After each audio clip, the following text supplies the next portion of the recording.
All right, hello again, math friends. So today we're going to do a little exploration of rational functions, and we're going to start off with the easiest possible rational function there is, which is 1 over x. Remember, rational just means fraction, and when we have a rational function, that means we have a fraction with a variable in the denominator. If we just had a variable in the numerator, such as this situation right here, y equals like x over 2, that's not really a rational function because we can really rewrite this as, that's the same as 1/2 x. And so what we're really looking at here is y equals 1/2 x plus 0. This is just a linear function, right? Y equals mx plus b. So half x, no go. X over 2, no go. That's not rational. But when we put the variable in the denominator, that is rational. So let's take a little quick sketch of this and explore it a little bit. So the sketch of y equals 1 over x looks like this. We have a little piece up here in the first quadrant. Remember, the quadrants are 1, 2, 3, 4. And we have a piece of the graph here in the third quadrant. So you will also notice that we have some arrows that go to positive infinity and to negative infinity. And we have the line x equals 0, aka the y-axis. And we see that this line here, this curve, the graph here, doesn't actually cross over from the first into the second quadrant. And this part of the graph right here, which goes down towards negative infinity, doesn't cross over this line here, the y-axis, into the fourth quadrant. And so if you remember from last year, the y-axis here is a vertical asymptote. And an asymptote is just a line, a boundary line, that creates a boundary for the graph to be contained in. So this graph here is going to be contained vertically by this asymptote and horizontally by the x-axis. So this is y equals 0. That's that asymptote. So this graph right here, y equals 1 over x, has two asymptotes. So it has a vertical asymptote, and that's going to be x equals 0. And it has a horizontal asymptote, and that is y equals 0. And you can think about asymptotes as those underground invisible dog fences, where the dog is able to run right up to the fence, and then invariably runs right along the fence, but doesn't really cross over it because it's going to get shocked or something horrible is going to happen to it. So anyway, the dog runs right along the fence. But doesn't cross over out of the yard or into the street or wherever it is. So think of asymptotes as invisible dog fences. Okay, so vertical asymptotes occur when the denominator is equal to 0. And that makes sense over here, right? Because we're looking at 1 over x. And when x is 0, 1 over 0 is infinity or undefined. And so here we are at going up to positive infinity and here down to negative infinity. So vertical asymptotes occur when the denominator is 0. Dividing by 0 makes the value of the fraction undefined. Okay, so then it seems to be pretty easy to figure out what the vertical asymptotes are. Just figure out when the denominator is 0. So here we are. State the vertical asymptotes. Well, all we need to do is figure out when is the denominator going to be 0. So, I don't know, set it equal to 0, find out. 4x squared plus 16x equals 0. As we look at this quadratic right here, we realize you could factor out a 4x. And there it is. You factored it out. Or I factored it out. You guys didn't do anything. We have x plus 4 equals 0. And we have 0 here. And we have negative 4 here. So we have two vertical asymptotes. And they are x equals 0. That's one of them. And x equals negative 4. That's the other one. These are your two vertical asymptotes. Easy. Like I said, just take the denominator, set it equal to 0, boom, solve it. Make sure you write it as x equals 0 and x equals negative 4. Just circling these guys here ain't going to cut it. Those are not vertical asymptotes. Those are just numbers. These are equations here. And remember, the vertical asymptote and the horizontal asymptotes, these are lines, and lines need equations. Okay, same kind of situation over here. We have this denominator here. All we need to do is take the denominator, set it equal to 0, solve it up. It may it may be nicely factorable like this, where we just factor out a common factor. Maybe it's, well, we can certainly factor out a -4 here. Or maybe you can't factor out a -4 and you have to use the master product rule. And you do the master product rule and you find it out that way. And maybe it is that you can't even use the master product rule and you got to go on to the quadratic formula. So please keep in mind, set the denominator equal to 0, factor it. If you can't factor it by any of the methods that we know, jump right into the quadratic formula. And it's perfectly okay to have a vertical asymptote such as x equals 3 plus root 2 and x equals 3 minus root 2. Those are perfectly nice vertical asymptotes. They don't seem very nice, but they're perfectly fine. Okay, I'm going to leave 4 and 5 for you to do on your own. Number 6. Well, not really number 6, but you got it. Horizontal asymptotes are equations that represent the end behavior of the rational function. Use the degree of the numerator and denominator. So, end behavior, I'm going to do a little quick review on that. So we have 3 situations where we can talk about the end behavior of a function. And when I'm talking about the end behavior, I'm talking about when x is going to positive and negative infinity. So end behavior is when x goes to plus or minus infinity. So we're just going to take a look at what does the function do when we get to, or well, as we approach infinity. So let's think about this simplest of cases, which I'm going to call case number 1. We're going to take a look at the situation where the denominator has a higher degree than the numerator, right? Because that's what we're going to look at. We're going to look at the degree of the numerator and denominator. So in this case, the denominator has a degree of 1. The numerator doesn't even have an x, so its degree is 0. So the denominator has a higher degree than the numerator. So this is an example of that. And so what happens when we put infinity into this situation right here? Well, let's take a look. So we get 1 over infinity. Well, if you have $1 and you divide it by 2 friends, they each get 50 cents. If you got 4 friends, they each get a quarter, and so on. And the bigger the number of friends you have, the smaller amount of money they each get. So when you have an infinite number of friends, they're each going to get 0. So that means our horizontal asymptote is going to be y equals 0. So whenever the denominator has a higher power than the numerator, the asymptote is this. When denom greater than num. And I mean the degree of the denom and the degree of the num.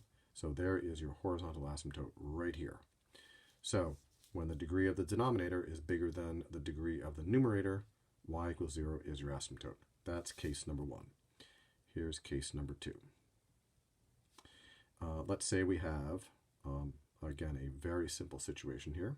Let's say we have x over x. Well, we of course know that x over x is just 1. And so the moral of the story here is that when the degree of the numerator and denominator are the same, actually let's make it a little bit trickier here, or actually a little bit more instructive. Let's make it 3x over x. That's going to be 3.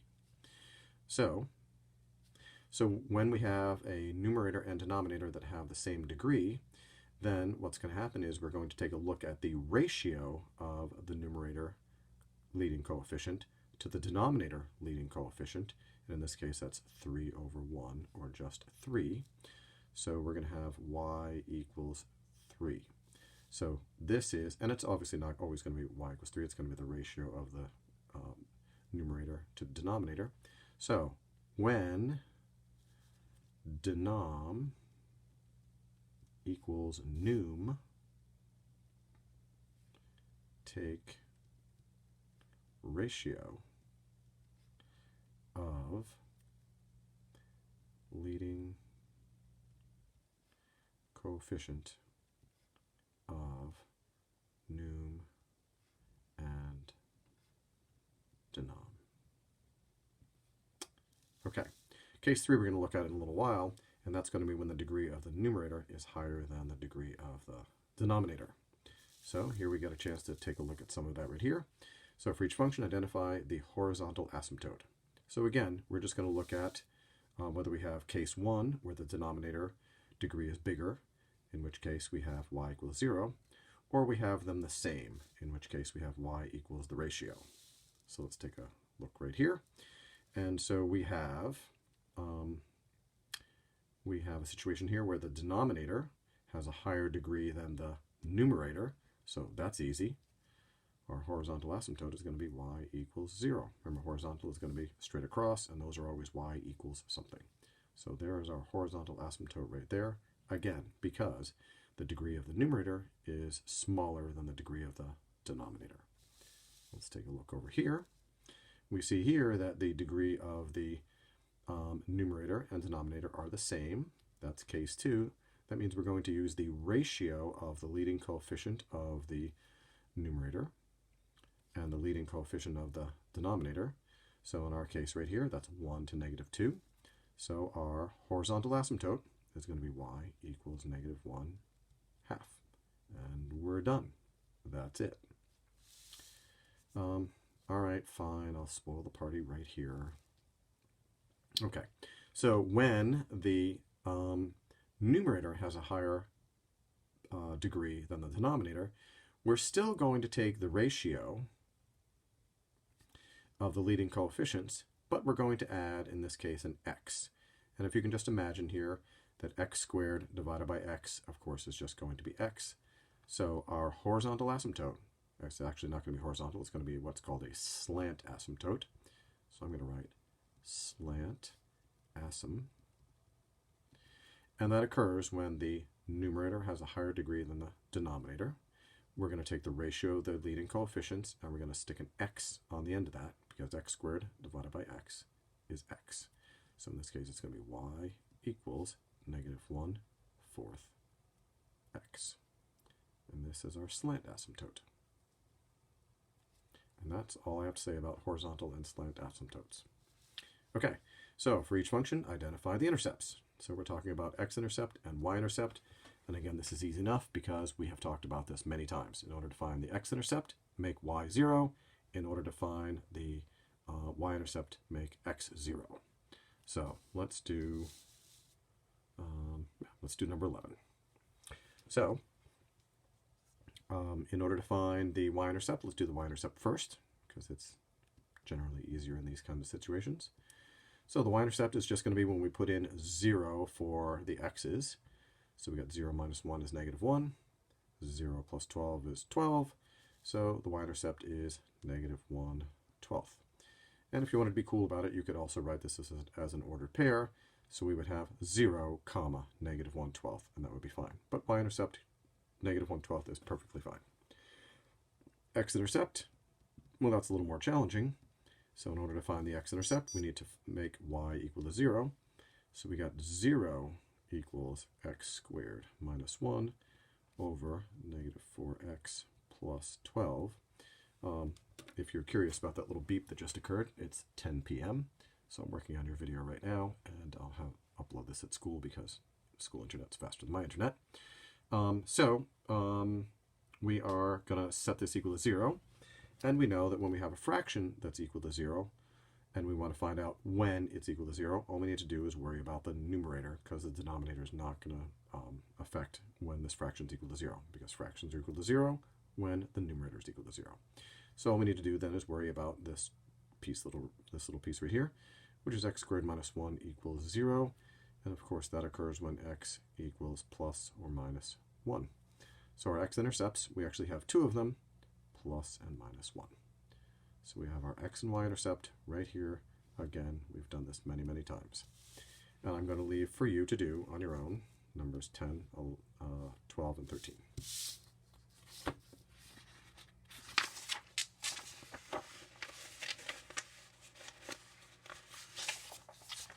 Okay, so let's talk about graphing functions now, graphing these rational functions. So we know that generally rational functions are going to look something like this. And we're going to move these a little to the right or left, or a little bit up or down, and we'll have some other variations on the theme. We'll take a look at those in a little while. So let's take a look at this really simple one right here. So as you can imagine, whenever we add or subtract a number on the inside of the function, that's clearly here right on the inside of the function, when we add or subtract a number on the inside of the function, that means it's going to move the function to the right. So we're going to take this shape and shift it to the right 4 spaces. Another way to think about this is to find the vertical asymptote, and that's the way I'm going to encourage you to graph these, finding vertical and horizontal asymptotes. So let's first find the vertical asymptote, and again from before we find the vertical asymptote by setting the denominator equal to 0. So we have our vert, and that's going to happen when we have x minus 4 equals 0 or x equals 4. So we have a vertical asymptote at x equals 4, 1, 2, 3, 4, here we are, and we're just going to dot in the vertical asymptote. And again, what I said was that when we add or subtract a number inside the function, it moves the function to the right, in this case to the right 4, and this is exactly what's happening. We have this asymptote right here, which is 4 to the right of where the asymptote usually is, because it's usually right here on the y-axis. And you can even think of it this way, that this asymptote here that you've created is a new y-axis for you to work with. Okay, and now so that's the vertical asymptote, that's right here, that's this guy. And then we need to have our horizontal asymptote also. And we remember our rules here about horizontal asymptotes. We really need to think about the end behavior. And thinking about the end behavior, we take a look at the degree of the numerator and denominator. The degree of the numerator is 0. The degree of the denominator is 1. So therefore the degree of the denominator is bigger. And if the degree of the denominator is bigger, as we said earlier, then we know that we're going to have a horizontal asymptote that's y equals 0. Well, that's just the x-axis, so we already know about that. We're not going to worry about this 2. It does control the steepness here and how tight this turn is. But we're not really going to worry about it. I'm just more interested that you know the basic shape and you know about asymptotes. So here we are. We got a piece there, and we got a piece over here. And again, these are like dog fences, and you're not going to cross over the dog fence because you'll get shocked. Okay. So let's move on to something a little trickier, like this one right here. And as you can see, we have a negative sign, and we remember when we have a negative sign in front of a function, it flips it upside down. So that means this piece is going to be down here, and this piece is going to be up there. And we also know that when we have a quadratic in the denominator, we're likely to have 2 vertical asymptotes. So let's put in 2 vertical asymptotes here.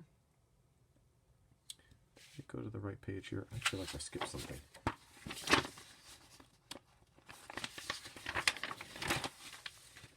One, 2, 3, 11, 12, 13. Okay, good. Yeah. Okay. My apologies. Okay. So yeah, let's do this one right here. So we're going to set the denominator equal to 0. So we're going to set that equal to 0, and we're going to get x plus 2 and x minus 1. Because we factored that, and obviously we're going to get negative 2 and positive 1 as our asymptotes. So we have an asymptote here at negative 2, and we have one here at positive 1. And we're going to need to check out some stuff here just to make sure we're in the right places here. So I'm going to encourage you to try a point or 2 just to see where we're at and what's going on. So let's see what we get when we make x 0, because clearly we can't just put one of these here and one of these up here and call it a day, because there's something going on here in the middle. Let's figure out what it is. So let's try a point here, and let's choose 0 for our x value and see what happens. So we're going to plug in 0 right here. So 0 plus 0 is 0, minus 2 is obviously negative 2 in the denominator. So we get negative 2 over negative 2. So that's negative 1, and a negative 1 is a positive 1. So we have a positive 1 right there. So we're just trying a couple points just to get a sense about where we're at right here. And let's choose negative 1. So we'll put negative 1 in here. So negative 1 squared is 1. Plus negative 1, aka minus 1, minus 2. So 1 minus 1 is 0. Subtract 2 is negative 2. And so here we are at negative 2 right here. And so you can imagine what might be happening right in here. We have a boundary here. we have a boundary here, and we have these 2 points, and we know this is quadratic, so things are going to be curvy. And so what's going to happen is we're going to go right up here, right through that point right here, and up there. Now, we know that we're also going to have a bit of this type of action here somewhere, so let's see where that action is. So again, if you have a middle channel right here, a middle section, you're going to have to check a couple of points just to figure out where you're at. Okay, and so let's choose a point like 3 to see if we're up here or down here. So let's put 3 right in here. So we got 3 squared is 9, plus 3 is 12, minus 2 is 10. So we have 10 in the denominator, so 2/10, aka 1/5. So we have negative 1/5. And so that was when we were at 3. So 3 is negative 1/5. So that's going to be right here. And we've already determined that, oh, actually we haven't determined, have we? We should have already determined that our horizontal asymptote is going to be y equals 0, because the denominator has a bigger degree than the numerator. So we know that we're going to have a horizontal asymptote that is the x-axis. So we see that this point is below the x-axis. So we know that this is the type of action that's going to be happening right along here. Right along the x-axis right there. And it's a fairly good bet that this is going to be up here in this part, but let's find out. So let's choose, in this case, negative 4 and see what happens. So negative 4 squared is 16. Subtract 4 is 12. 12 minus 2 is 10. 2 over 10 is again 1/5. And this, did I do this right here? I feel like something didn't go right here. So let's try this again. So let's try, what am I doing, negative 4? Negative 4 squared is 16. Minus 4 is 12. 12 minus 2 is 10. 2/10 is 1/5 and negative 1/5. And something really doesn't feel right about this. Let me try another number here, like negative 5. So negative 5 squared is going to be 25. Minus 5 is 20. Minus 2 is 18. 2/18, that's 1/9, yeah. Okay. This is not going the way I anticipated it to go, but that's all right.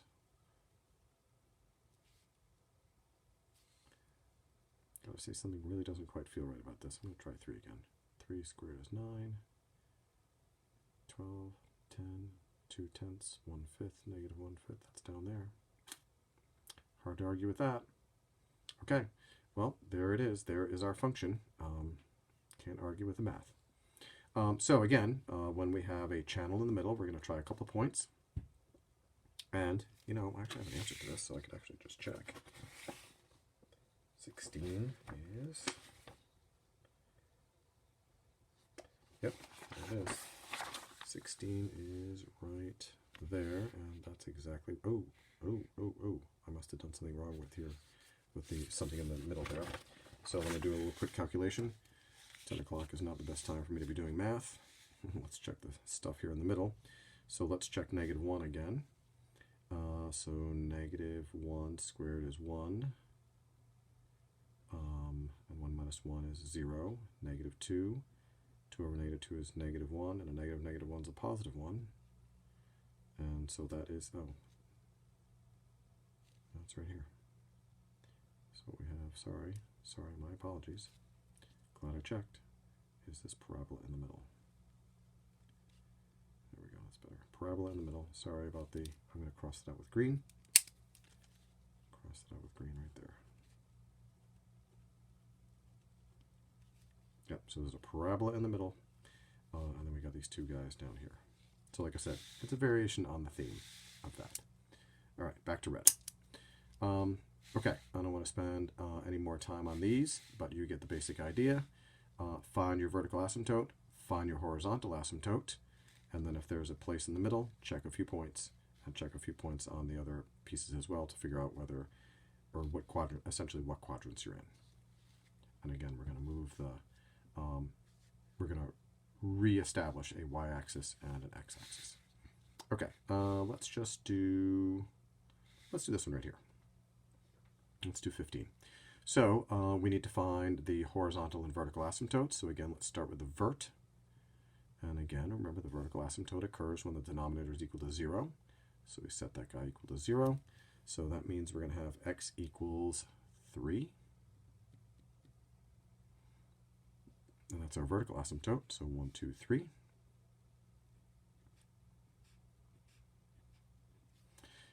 And then we find our horizontal asymptote. And we take a look at the degree of the numerator, which is 1, the degree of the denominator, which is 1. They're the same. Therefore, I look at the ratio of the leading coefficients, and the ratio is 1/3. That means our horizontal asymptote is y equals 1/3. So I got 1/3. So we'll go right across, right around 1/3. Try not to make it into a half. So there it is, 1/3. And so theoretically, we're going to be up in this corner and down in this corner here, but let's just make sure that that's the truth. So let's pick 0, make life easy for us. So putting 0 into here, so 3 times 0 is 0, 0 minus 9 is -9.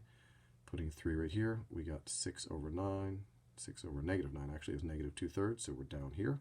So that makes me feel good about this.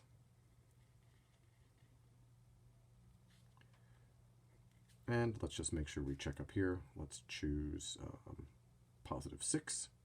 And hopefully we're up in this corner right here. So 6 plus 3, of course, is 9. 3 times 6 is 18, minus 9 is 9. 9 over 9 is 1. So that's right here. So indeed, we are up in this corner. And there we go, right along the asymptote right there. Okay, so I leave for you 17 and 18 and 19. Okay.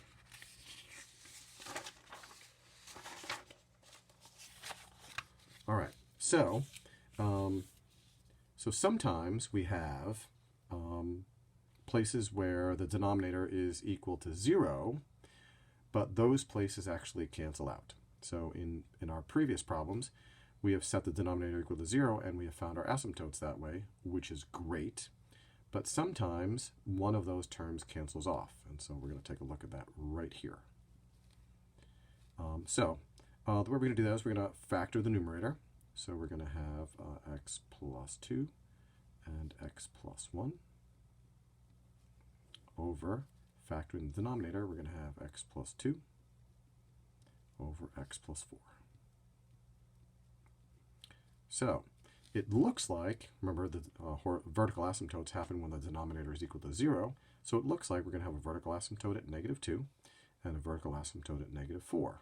But you'll see that the x plus 2's cancel off. So there is no vertical asymptote because that term actually isn't even there. So we only have one vertical asymptote, and that's going to be at -4. So here we are at -4, one vertical asymptote. Okay. So you're wondering, well, what's happening here at the -2? Because there's no vertical asymptote there, but we also know that the -2 is going to make the denominator equal to 0, so that's going to be undefined. So what do we do with that? Well, that's where we get a hole in the graph. So we're going to have a hole in the graph at -2. So the question then arises, well, where is this hole going to be if we have -2? Well, if we plug -2 into here and plug -2 into here, that's the same as plugging in here and here because these are just the factorizations of these things. So I plug -2 into here. -2 plus 2 is 0. 0 times anything is 0. -2 plus 2 is 0, and 0 times anything is 0. So we get 0 over 0, and how much is that? Which is a little bit of a mathematical quandary. Let's think about that for just a moment. So 0 divided by 0, we could think of that as, well, anything divided by itself is 1. So 0 over 0 is 1. Okay. We could also say, well, we got 0 over 0. Well, any fraction with 0 in the numerator, well, it must be that is equal to 0.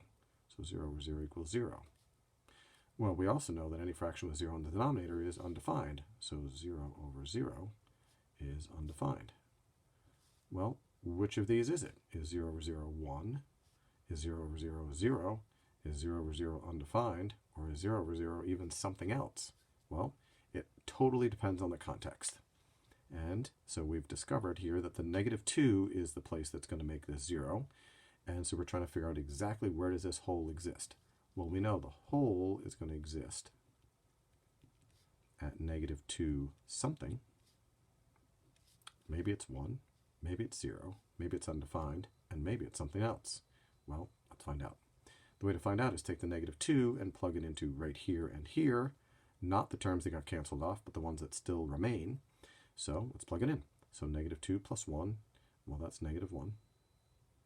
And negative 2 plus 4 is 2. So that's negative 1/2.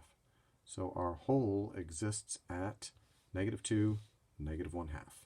So negative 2, negative 1/2, well, that's an irritating place for a hole because there's a number right there, but I'm going to put that in that hole right there. And, okay, and then we are going to graph the rest of our graph right here. And so theoretically, if we have a hole right here, this is likely that we're going to be going up, hit the hole, go through, and sounds like we're playing miniature golf, but we're not, and we're going to go right across the asymptote. But let's just check. So let's check the number, well, let's check 0, because 0 is easy to check. And again, we're just going to check it in here because that makes our lives easier. So 0 plus 1 is 1, 0 plus 4 is 4, and that is, well, that's not very good, is it? We have a hole at negative 2, right? So there's negative 2. Plugging in negative 2 here is that. Negative 2 is that. Negative 1/2. So negative 2, negative 1/2, right? So that means we should be below the axis. So if I put in 0 here, I get 1/4. How is this possible? Oh, haha. I forgot to do the horizontal asymptote. So we found the vertical asymptote, which was at negative 4, which we already established. Horizontal asymptote, well, we remember that the horizontal asymptote occurs, or we figure it out, by looking at the degree of the numerator and the degree of the denominator. They are the same. Therefore, our vertical or horizontal asymptote, is going to be the ratio of the leading coefficients, and the ratio of the leading coefficients is 1. I forgot to do that earlier. I got so carried away with talking about the hole in the graph. So there it is. Our vertical or horizontal asymptote is at y equals 1. And so now this makes infinitely more sense. So we're going to go up here through the hole, and we're going to cross, well, not cross actually, but run next to the horizontal asymptote. And if we got this down here, we're going to have the rest of it up here. So again, it looks the same as our usual and customary rational expressions. It's just we got a hole in this one. And the whole procedure is going to be done again with these other graphs over here, 21, 22, and 23. So you're going to factor, you're going to cancel, and that's where your hole is going to be. Your hole is going to be right there, wherever that becomes 0. So your hole is going to be there at negative 2, and then you plug it in and you get the other part of it. And your vertical asymptote is going to be whatever's left. So the factor that's left, that's going to give you your vertical asymptote, in this case negative 4. Got it? Our horizontal asymptote came from the ratio of the leading coefficients because the degrees are the same. Got it? And then we do our little sketching by putting those things in there. Same procedure is going to happen here, and here, and here. It's all going to be the same. Okay, let's jump down to here. Important point. Some rational functions don't have horizontal asymptotes. These functions have slant asymptotes, which we actually already talked about very briefly. Finding a slant asymptote is similar to finding the horizontal asymptote using the ratio of the leading coefficients. Talked about it already. When the degree of the numerator is higher, use the ratio of the leading coefficients as the slope of a linear function with y-intercept of 0. Okay, so let's jump over the page.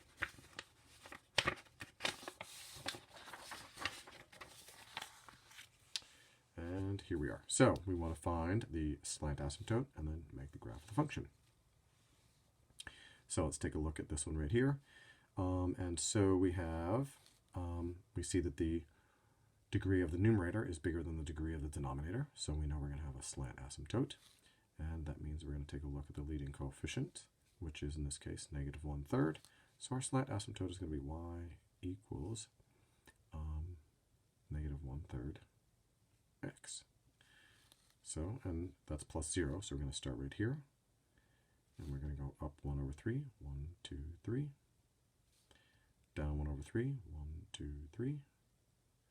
That's where slant asymptote is. Right through here, give or take a little bit. I should be putting arrows on all of these things right here. Okay, and then we're going to take a look at our vertical asymptote. And our vertical asymptote, again, is still going to happen when the denominator is equal to 0. So we're just going to set negative 3x equal to 9. I'm sorry, 3x plus 9 equals 0. So in this case, x is going to be positive 3. So we have positive 3. This is going to be our vertical asymptote right here.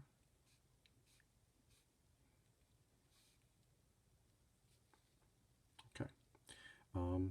And then we're just going to fill in the rest of the stuff right here, which is likely to be here and here. But we're going to check using 0 for our x value to make sure that we are actually down here in this place. So let's check it out. We may be, because there's a leading coefficient of negative, it may be switched here and here. So let's put in 0. So we got 0 squared is 0 minus 16 is negative 16. So we got negative 16 here, just doing a little calculation.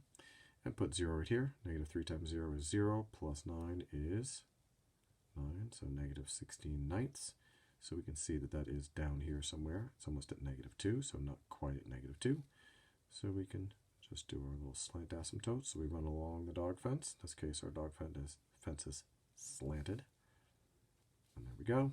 And we do the same trick right here. So it still looks like a parabola, only we got a slanty asymptote instead of a horizontal asymptote. So I'm going to leave you to do 26 and 27. And it says find the zeros of each function. Remember to consider the domain. So, when we look at the zeros, again, we're going to set the fraction here, the rational expression, equal to 0, which again means that we're only going to be looking at the numerator. But I give you a little hint here. Remember to consider the domain. So back in the day, over the other page here, we saw that sometimes we had a hole in the graph. So if we have a hole in the graph, well, there certainly can't be a 0 there. So we need to make sure that we are looking at the simplified version of this before we find the zeros. So let's see if we can do a little factoring here and see what happens. So here we get, again, we're setting this equal to 0.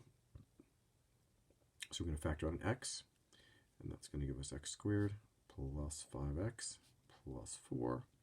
And we can factor that a little bit more into, well, actually, I'll just do that in the next step down below. And here we can factor out a negative 4x. So we got negative 4x. And we have x plus 2.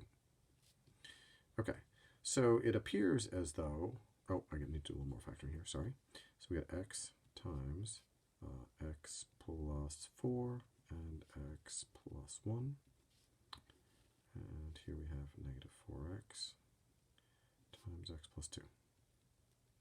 So it appears as though 0 is going to be one of our zeros. Remember, we're setting this equal to 0, and the way a fraction is equal to 0 is when the numerator is equal to 0. So it appears that one of our zeros is going to be 0, because that'll make that piece 0 right there. But this is going to cancel off with that. So that actually doesn't even exist in our domain, right? Because that's one of the things that makes the denominator 0. So that would be undefined. So 0 isn't in our domain, and negative 2 is not in our domain either, right? The domain for this guy is going to be all real numbers except for 0 and negative 2. So if we think that 0 is one of our solutions, we need to check the domain. And we just said that 0 was not part of the domain, so 0 cannot be one of our answers. However, negative 4 and negative 1 can be our answers. So we got, what did I say? Negative 4 and negative 1. Those are our zeros. So in order to find the zeros, we're going to set the numerator equal to 0, but we need to keep in mind whether the denominator does or does not have any factors that cancel off with it. If it does, then that factor is not going to be part of our solution finding process. We'll just use the other factors. And that's it. So you're going to do 29, 30, 31, 32, and 33. Oh, you know, I actually should do this one with you right here. Let's do 32 together. So what we want to do with problems that look like number 32 is make them look like number 28 or 30. We're going to turn this into one fraction. So right now we have this over 1. And so in order to get this into a single fraction, we need to make sure we have a common denominator. So we're going to have negative 2. I'm just going to put that negative sign up there with that, over x minus 1. And let's make this denominator into x minus 1. So that's going to be plus 2x minus 2 over x minus 1. Obviously, I just multiplied x minus 1 on the bottom and the top. Bottom and top. And now I'm just going to put the stuff together. And so negative 2 plus 2x minus 2 is 2x minus 4 over x minus 1. And so our domain for this guy here is going to be all real numbers except for 1. So we need to make sure that 1 is not going to be a problem for us. So now we're just finding the zeros, right? So we set the numerator equal to 0, so that's easy enough. 2x minus 4 equals 0, or 2x equals 4, or x equals 2.